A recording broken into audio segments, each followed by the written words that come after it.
तो ध्यान देना, संधि का शाब्दिक अर्थ, शाब्दिक अर्थ, इसका अर्थ क्या है संधि को हम पढ़ेंगे, इसका मतलब क्या होता है, इसका अर्थ होता है समझौता,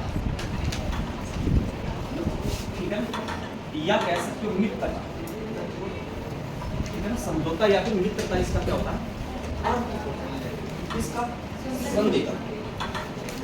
और यदि संधि शब्द मिलकर किससे बना है, संधि शब्द बना है सम प्लस धी से, ठीक है। और यदि मैं इसके विलोम की बात करूं, संधि का विलोम क्या होता है, तब आपका जवाब क्या होगा, विच्छेद। और ध्यान रखना इसका विग्रह भी चलता है, ठीक है। तो हम कह सकते हैं एक शब्द के दो विलोम हो सकते हैं, ठीक है। संधि का शाब्दिक अर्थ मित्रता या समझौता, सम प्लस धी से संधि शब्द बना है, और इसका विलोम क्या होगा, विग्रह क्या होगा, इसका विलोम। अब देखिए संधि कहते किसे हैं, इसकी परिभाषा क्या है ना, यानी संधि की परिभाषा क्या होती है, वो हम समझते हैं हमें करना क्या है। परिभाषा को समझने से पहले कहानी को समझो। ये कहानी हम हर एक संधि के प्रकार में प्रयोग मिलेगी, या फिर कह सकते हो हर एक एग्जाम्पल में ये कह सकते हो आपको ढांचा पड़ेगी या बेसिक चीजें पड़ेगी, या हर एक उदाहरण में हम जानेंगे। जब आप लोग समास पढ़ रहे थे तब मैंने एक बात बताई थी, क्या संधि हो चाहे समास हो, इन दोनों में एक बात कॉमन रहेगी। वो बात कौन सी है कि इनमें कम से कम कितने शब्द होने चाहिए, दो शब्द होंगे तभी समास होगा, दो शब्द होंगे तभी संधि। एक शब्द से न संधि होगी न ही समास, ठीक है। एक शब्द मानकर चलो इधर रख दिया, और एक शब्द रख दिया इधर, बीच में आएगा प्लस, और संधि में इसको वैसे भी इसको धन बोला जाता है, ठीक है। पूरा लोग इसको प्लस बना, ठीक है, कोई बात नहीं, आप प्लस भी कह सकते। ये साथियों अपना पहला शब्द है, और ये होगा अपना कौन सा दूसरा शब्द। और संधि के लिए कितने शब्द होने चाहिए, दोनों हमें मिले, एक इधर और एक इधर, यानी एक प्लस से पहले एक प्लस से बाद। अब करना क्या है, संधि किसके बीच होगी, ध्यान रखना संधि ना वर्ण स्तर की प्रक्रिया है। संधि में वर्णों का योग होगा और समास में शब्दों का योग, बस यही दोनों में मुख्य अंतर है। संधि और समास में अंतर क्या है, संधि वर्ण स्तर की प्रक्रिया है, और समास है ना ये शब्द स्तर की प्रक्रिया है, यानी समास में शब्दों का योग होता है और संधि में वर्णों का योग है।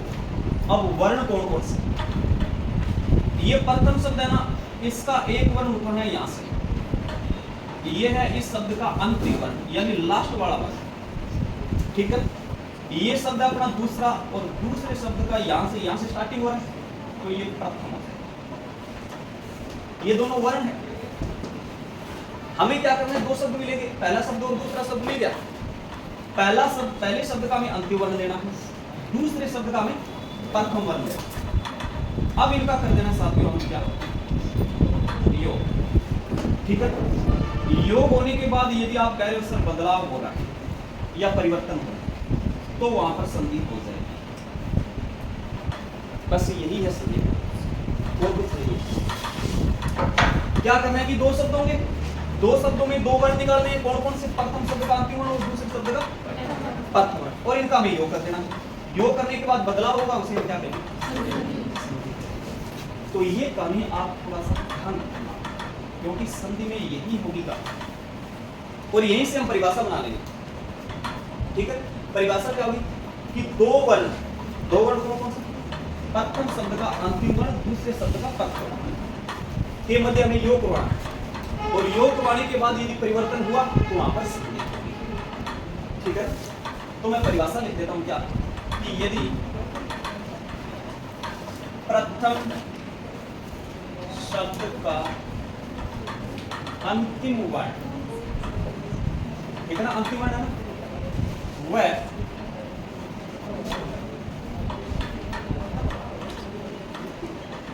दूसरे शब्द का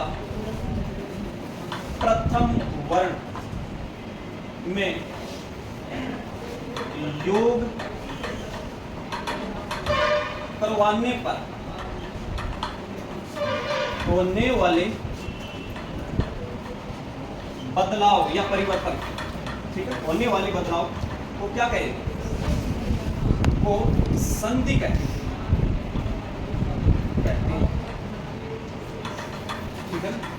ये संधि के बस दो वर्ण है, इन दोनों वर्णों के हमें क्या करना है, इनका योग करना।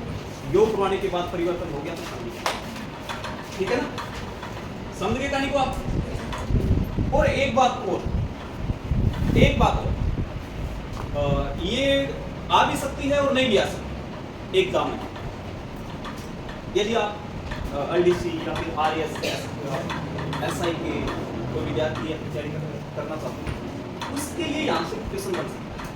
क्या ध्यान देना कि आपने इन दोनों वर्णों के मध्य योग तो करवा दिया, इन दोनों के मध्य आपने योग तो करवा दिया, और योग करवाने के बाद साथ क्या हुआ, बदलाव नहीं हुआ। यहाँ पर बदलाव हो गया तो संधि है, और बदलाव न हो तो क्या हो जाएगा, संयोग हो जाएगा।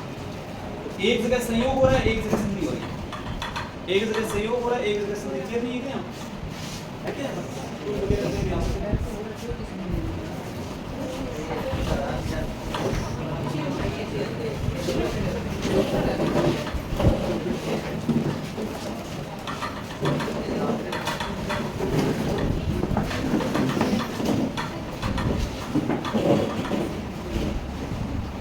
अब संयोग की कार्य, चलो आगे।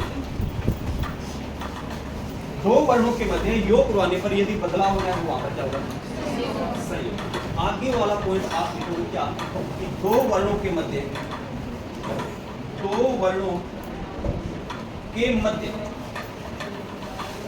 योग करवाने पर यदि कोई बदलाव न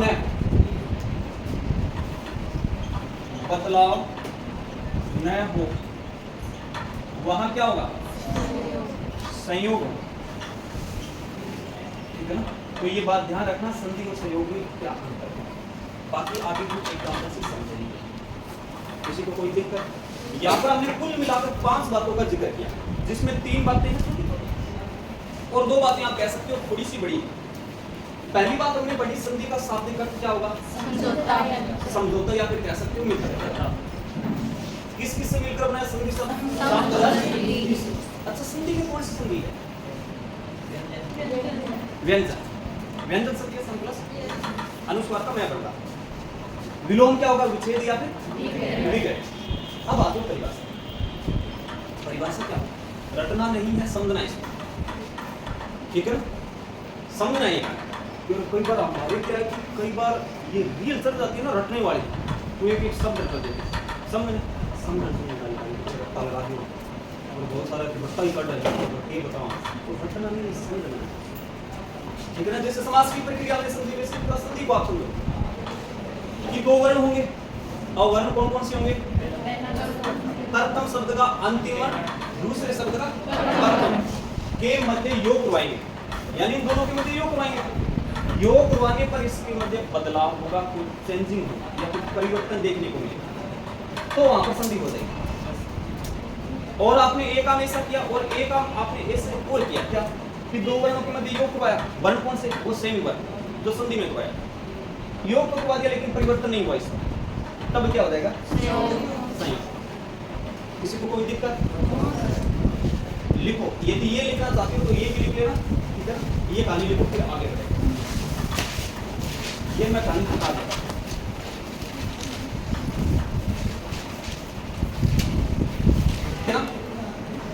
आगे वाली कंडीशन, आगे है साथियों प्रकार, यानी कितने प्रकार होंगे, 3। ध्यान रखना, यहां से डायरेक्ट क्वेश्चन बन जाते हैं 20 किसी वालों आपके लिए। प्रकार कितने, 3। पहला कौन सा होगा, स्वर संधि, दूसरा होगा अपना व्यंजन संधि, नंबर 3 विसर्ग संधि। ये संधि के कितने प्रकार हो जाएंगे, 3 प्रकार होते हैं। अच्छा मेरे को ये बताओ कि इन दोनों में से सही कौन सा और गलत कौन सा, हम 2 तरह से लिखते हैं इसको। दोनों सही, बिल्कुल दोनों ही सही, दोनों ही सही।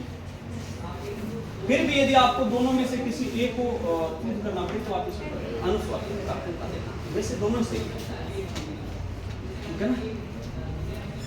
ये संधि के 3 प्रकार हैं। अब हम पहला प्रकार स्टार्ट करेंगे, कौन सा? सवर संधि।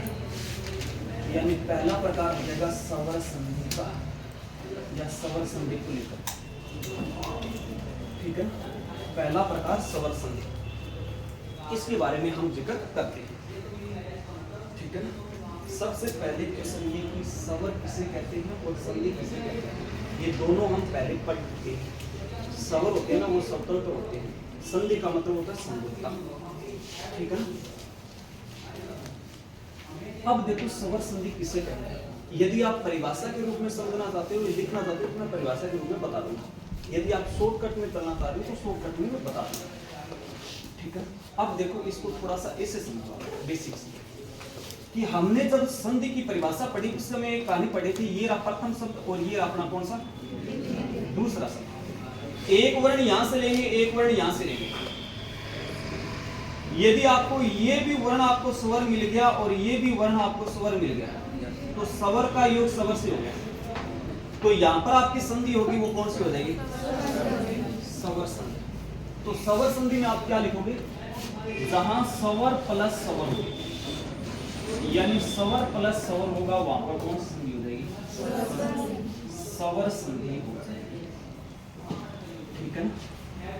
और यदि आप पूर्ण रूप से लिखना चाहते हो क्या कि जब प्रथम शब्द का अंतिम वर्ण स्वर हो और दूसरे शब्द का प्रथम वर्ण स्वर हो और दोनों मिलकर परिवर्तन हो, योग करवाने पर परिवर्तन हो, वहां पर स्वर संधि हो।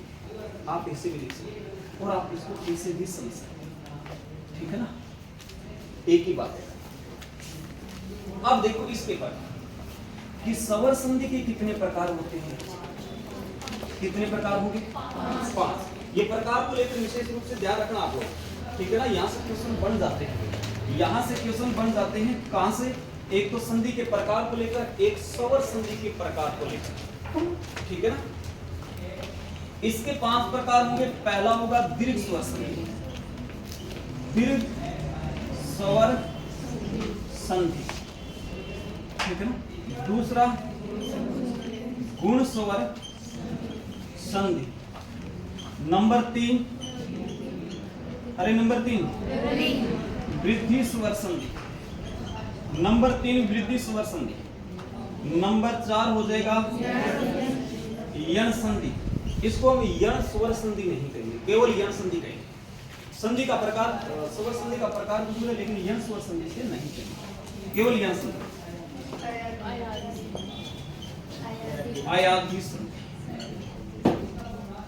ये प्रकार है स्वर संधि की। आप ध्यान विशेष रूप से प्रकार से आप बात ध्यान रखना बढ़िया से कि 3 प्रकार कौन कौन से और 5 प्रकार कौन कौन से, ठीक है ना।